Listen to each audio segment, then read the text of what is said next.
LGP Langdawal Kendra ki kai khumnajariba advisor sing aduga party ki president office bear central committee aduga media ki friend aduga di hoji live yengbiriba Manipur ki praja punamakpu ahanba maktada kok nona ikai khunaba utchari hojik Manipur ki oiriba adi yamna present situation chida minister ka MLA ka yamna chinda pogdana dana ngangnaba sangnaba si Manipur ki prajana taningba matam natti maramdi hojik ranti ki charangnaba Manipur da thoki aduga ikangi awaba nangdana lawmi kaya lawrok kumsi chehigi lawrok lokpa ngamaroidra haibagi awaba mipainaba mayam ama leiri adugi mathakta amuksu haukibada ising ahumlak chausalakdana adi ikang ichau thokibadagi akhoi lokadaba pauseng phajana lohodabadagi awaba seng phangdabagi mayok nariba tanja sida aduga amaromda mu ngasi ngarangse akhoi Dimapur gi sai si 4 lane sembagi aduna maram oidana nungdangi pung 10 hek tabaga gari singsi satpa yadaba thingjallaga thamba aduna LPG gi aduga oil gi tanker mayam aduga akoi chana thangnaba purai mayam si pung 10 hek tagi badagi adi thingjanna nakalamada convoy le hoba nakalamada satkiba sumba mayam tholakpagi waraba tanja sida tangai phadana khurai gi honorable MLA na ngahak laitana the social media gi kuthangda the minister oijariba ai samupu adi chaibana maram oiba aduga mari makhong samnadaba wafam kaya ngangbasina maram oidana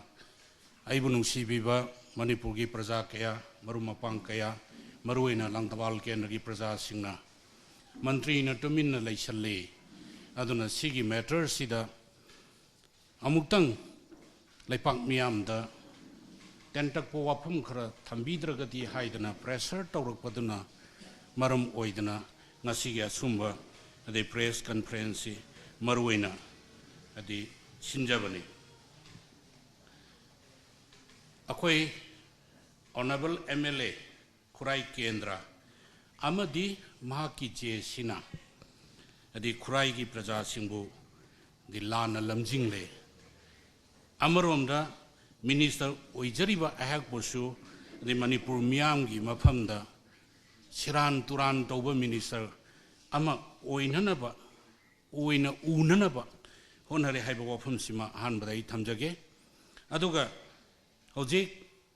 yamna tentak toba akoi brief sida hurali si honorable MLA ra natragana minister ra haibu wafam duma ai yam tentakna ai thamjage aigi kendra Langdawal dadi Langdawal Kendra gi praja singna tang manga taruk tara bogi manung sida sing hek yalaktabaga sing yelakti kari daure sing gi kari problem lerage na praja singna hangbada akoi khumham khangdi maibel agent gi sing yen bi mayamsu ado Khurai Kendra dadi tha manga gi sing yen dadna leiba kanda Khurai gi praja amatana hangbi dabra tumina laithokra haiba wahangama ai thamoida ade phaujai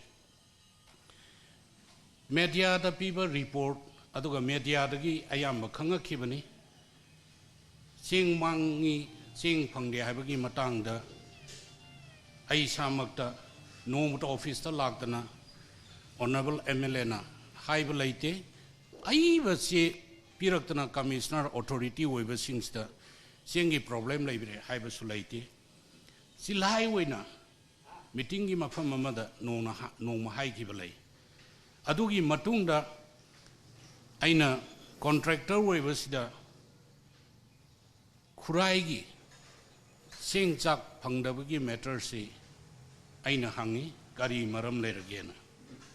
ꯑꯗꯨꯒꯤ ꯃꯊꯛꯇ ꯑꯃꯨꯛꯁꯨ प्रजाꯒꯤ इहौ लाबा कांददी अकोई committee Manipur सरकार की high level committee में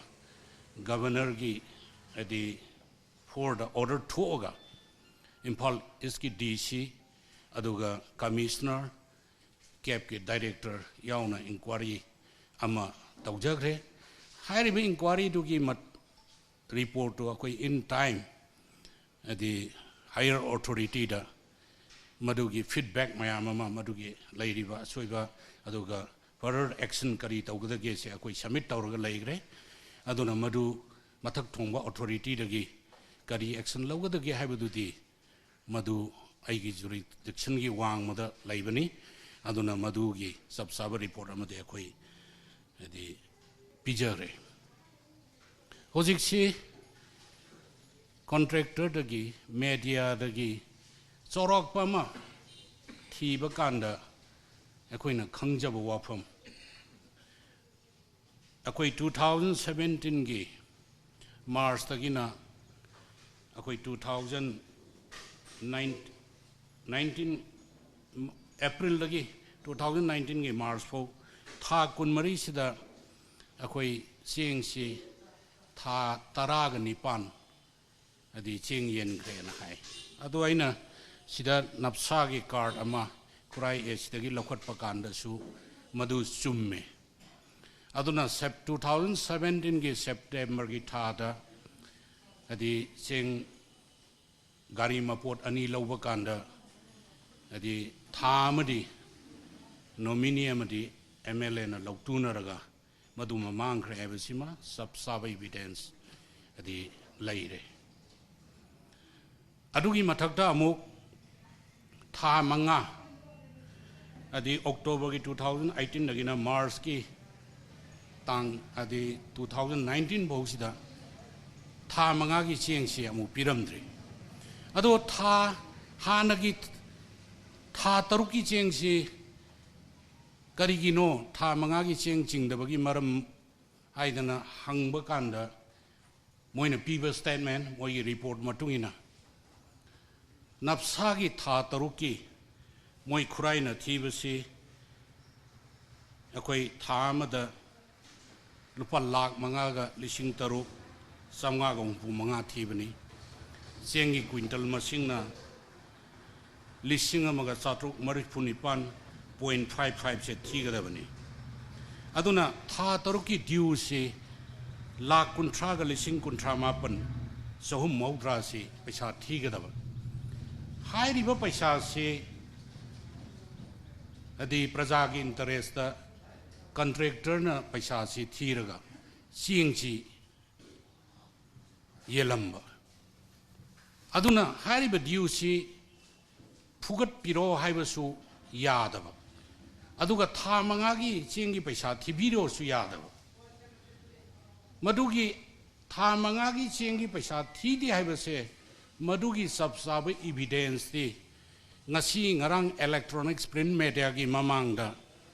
lupa lakh kun manga khawjaw da hapaga ai jengi paisa thirage na mayang gi mamangda ulli duna sab saba adi sakhi ne aduna napsa gi jeng sidi sotlaga saba yaba nati paisa hanna thiraga kuna jeng lawgadabani ado aina thajabadadi खुराई की beneficiary नप्सा की Cheng फंगबीबा प्रजा पुनमक नुसिजरबा प्रजा पुनमकना Cheng जे सोलगा सारंगदौदी मानती आइना खनबदा अदोइतारदी था तरुकी हाना पैसा पीद्रिबा Cheng की पैसा से कनाना लीला से सानरी के हाइबसे खुराई की प्रजा सिंगना अदी खंगबीबम थोए अदुगा हुजी तसेंगमदी नप्सा की रूल्स मतुंगिना हेक फूड एंड सिविल सप्लाई का मरी लेना पोट से था हौरकपद पैसा थीरगा लोरकपगी स्वाइसदा तौरगा नुमित 35 की मनुंगदा चेंग चिंगदबनियो अदो था मंगा सी चेंग चिंगदना लेरंबसे यदि अखोइदे यामना अंगकपा मा फावे अदुना सुंबा सिंसे अखोइ यामुना खंगमिनबा दरकार लई अदुगा हारिबा था मंगा की पैसा सी कनाना थीगे हाइ तरगदी अखोइ चेंग सी FCI दना थामगी ममांगदा सिंथोक्त्रगदी लाभ सत्पा कनामतना इंटरफेयर तौबे यादे अदुगे FCS किना अदि तांग 35 बुगी मनुंगदा चेंगसे चिंथोक्तबा यादबनिना आइदि अखोइ पुलपना सिगी था मंगा की चेंगी पैसा सेसु ट्रांसपोर्ट कॉन्ट्रैक्टर ना अखोइ खुराई प्रजा की इंटरेस्ट पैसा से माना जमा तौरगा चेंग सिदी अदि रिजर्व तौरगा थंबोरमे मसिगी दमुता खुराई प्रजा की इंटरेस्ट अखोइ कॉन्ट्रैक्टर ना सुम थबक लौखत पीबसे आई मिनिस्टर मोइना आई तौबीमल खंगवा थागत फोंदोकचरी नत्रगदी चेंग चिंथोगा लाभ मतम चाना चिंथोगदबगी लाभ सत्किबा कांदा कनामतना क्लेम तौबा याबा नति आई अखोइ सन्ना लोनसत की मतुंगिना अदगी अटोपा मा आइनी यामना ngakchabada अखोइ मसी हंदक press conference electronic print media की दसु यावग्रे कबर कागज दसु अदि आई थेंगनाजरे प्राइमरी हाउस होल्ड की पीरिबा सेंगसिदगी इमुंग अमदगी अदि किलो अममम कई अदुगा कईबा किलो क्विंटल मसिंगसिना लिसिंगनी सनीगा 58.0 आइसिमा कक्वा AY दना अदि अकोइ क्विंटल से 58.35 से कक्वा अदुना टोटल बैक 7 मरी से MLA ना कअगा पर्सनल ओइना सिनेयो मसी अदि खंगजब कांददी असुकी मटिक अंगकपा फावबमा अदि आइंगोंदा करिनोनी नफसा लैत लारगी येनबा सिंगसिबु सुमाइना MLA ना अदि कअगा माना सिनरगदी लाइरबा प्रजा की हकसिदी कनाना मतलिगे हाइबगी पोट अमा अदुना ngasa aina thamjagiba 2017 के सेप्टेम्बर दा थानी की कोटा सिंग अदि चिंगगा थाम खक प्रजा दा सिंग येलले अदुना थिगत पीबा होजि मांगिबा सिंगदुदी मांगे हाइबनी क्लेम तौबनी चिंग मांगमद्रे चिंग पीबा ngमनुपादुना आइंगोंदा लेरी आइना मयांग इंटरेस्ट पैसा अदि थीरगा चेंग दो थमजबनी चेंग सिंगगे ना हाइरे हौजि थामगी चेंग मांगिसे सिसु हंबियो खुराई की प्रजा सिंगना बेनिफिशियरी सिंगना अदुगी मथकता अमुक थामगी बैक 7 कईबसे सिसु करीगिनो हाइदना अखोइ थिगतपगी मथौ ताए आइगे असोइबना लोसनगे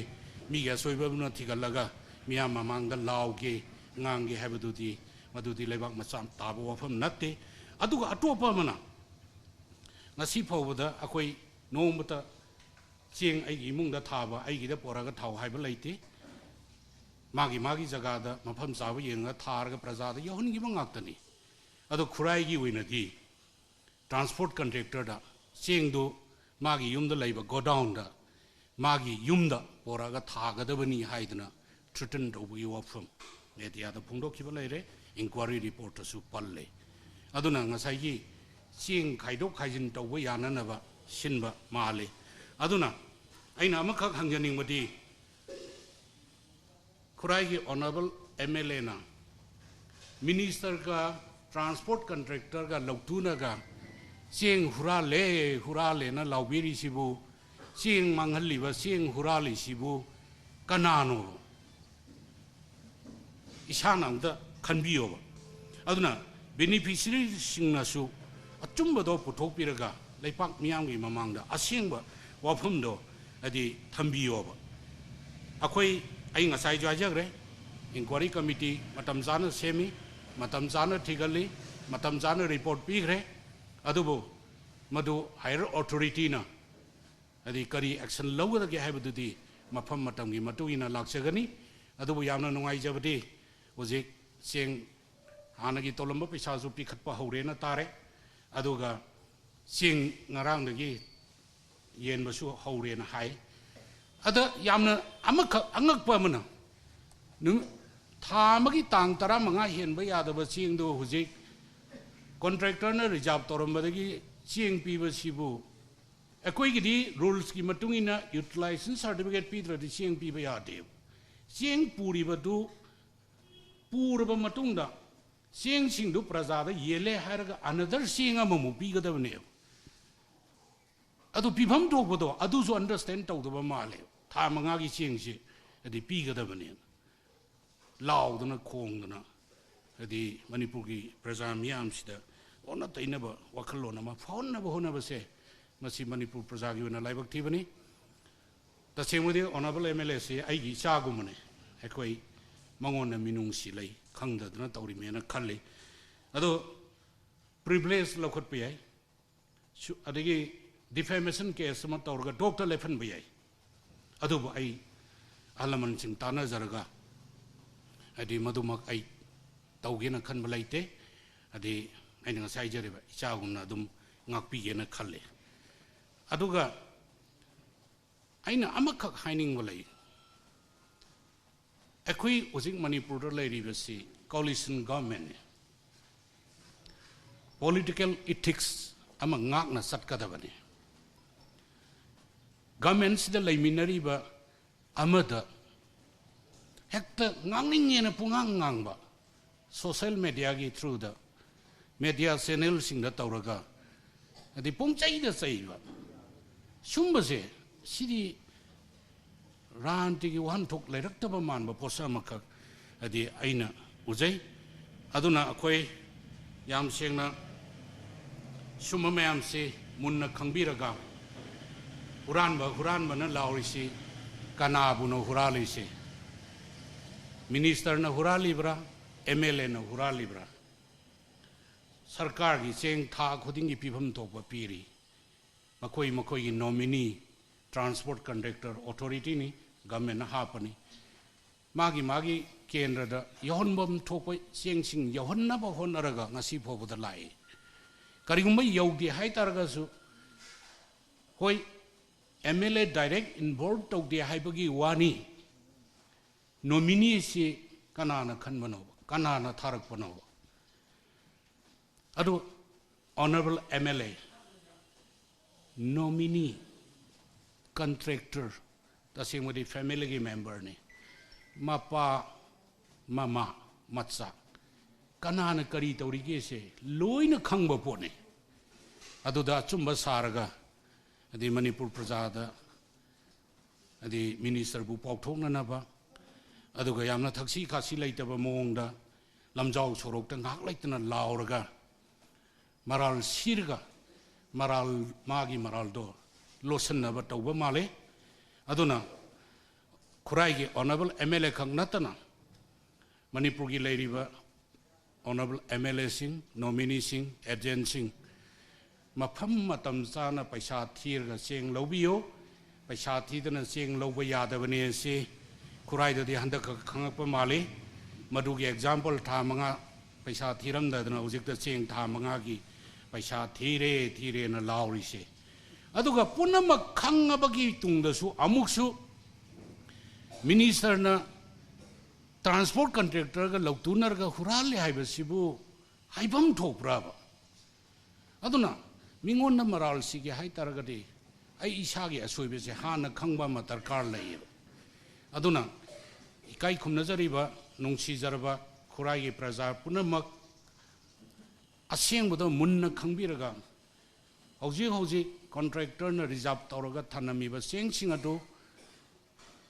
hajana matam sana utilization certificate piraga laubiraga praja gi awaba koknana ba tawbiyo madugi damakta adi minister na khwaibu tawbimal khangbo chagani adu natadana urau thorau dana tawba sum tawraga ijat mangan bagi wafum lakpa taragadi last da awaba se JC honorable mla gi JC honorable mla adum mafam matam gi matungina ain gi wangmada leitabani adu lengai iba minister amada phongna hekta maram chadana maral sibase yadi haiba khangba phai ꯊꯛꯁꯤ ꯈꯥꯁꯤ ꯂꯩꯕ ꯗꯔꯀꯥꯔ ꯂꯩ ꯌꯥꯝꯅ ꯋꯥꯠꯂꯤ ꯇꯨꯡꯒꯤ ꯂꯝꯕꯤ ꯆꯠꯀꯗꯕ ꯑꯗꯨꯅ ꯁꯨꯝꯕꯁꯤꯡꯁꯦ ꯈꯪꯃꯤꯟꯅꯅꯕꯒꯤꯗꯃꯛꯇ ꯉꯁꯤꯒꯤ ꯁꯨꯝꯕ ꯃꯦꯗꯤꯌꯥꯒꯤ ꯀꯣꯟꯐꯔꯦꯟꯁ ꯄ꯭ꯔꯦꯁ ꯀꯟꯐꯔꯦꯟꯁ ꯑꯩꯅ ꯂꯧꯖꯕꯅꯤ ꯑꯗꯨꯒ ꯌꯥꯝꯅ ꯏꯝꯄꯣꯔꯇꯦꯟꯁ ꯑꯣꯏꯕ ꯂꯩꯕꯥꯛꯀꯤ ꯏꯁꯨ ꯑꯣꯏꯔꯤꯕ ꯋꯥꯐꯝ ꯑꯃꯈꯛꯇꯪ ꯉꯁꯤꯒꯤ ꯃꯦꯗꯤꯌꯥꯒꯤ ꯈꯨꯗꯣꯡꯆꯥꯕꯁꯤ ꯂꯧꯔꯒ ꯑꯩ ꯊꯝꯖꯒꯦ ngasi ngarang se akhoi lambi gi problem leiba di matam sana thau gya singak pasida aru balak padagi ngasi nong ni gi mamang da driver union gi owner association gi mayam si unar ga wari sa je moi gi awa aba mayam ama lirami pochai porak pada pung tara ta gi baga mafam do lan thok pa ya da ba kanboi mang tha gi ba tungda le hoba tungda le hori ba gari sing ahing le aga leiba aduga moina sathokiba aduna akhoi se prajagi seba tawjabane minungsiga loinana sarkar na khanabiyo mateng pangbiyo haiduna tawba kanda akhoi hayeng tang 15 dagidi hoji ki athubagi manipur ki tarkar laibase khanjaraga akhoi escorting akhoi sigi silchar line da function tawba hogani aduga escorting pigani madugi achangwa singtu bear tawgadabani haidana IOC na singba khotpada adi tha kiba leire aduga ani shubada ekhoi manipur praja gi bhab tamina da amakhak laibase praja gi wari haiba kanda madugi khudong chaba launa nabagi honabase adi tokpiyo ba manipur da hojik thau gas marang kaina leiriba adu deport singchina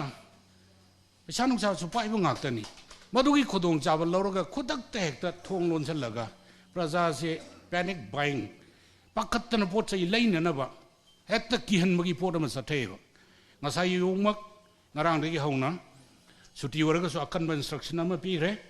thau leina depot thong lolaga di thau pi dana ba action lona na ba license kakthna na ba gi action lokalo karigi praja gi awaba tawba kanda khui leiri na songthokada ba moina prajagi warpagi khurung chabal lauraga moi gi business ki benefit launa na bahona rakwa ko yabanga moi aduna hoji official sing chatlaga karai da thonglole kanana loli bano kari marum gi loli bano haibana singba mayam ama thigat palai banina manipur gi praja singna su hekta nanghoroi dum matagum kiu da lepsen na khochan na pot lobagi hainabi thadok piu haiba simakak ai ngasi media gi through da mayam punamaki mafamda ai madugi khudong chabada lawjabaga loinana adi amuhanna punamu pukhrumjari thagatchari thank you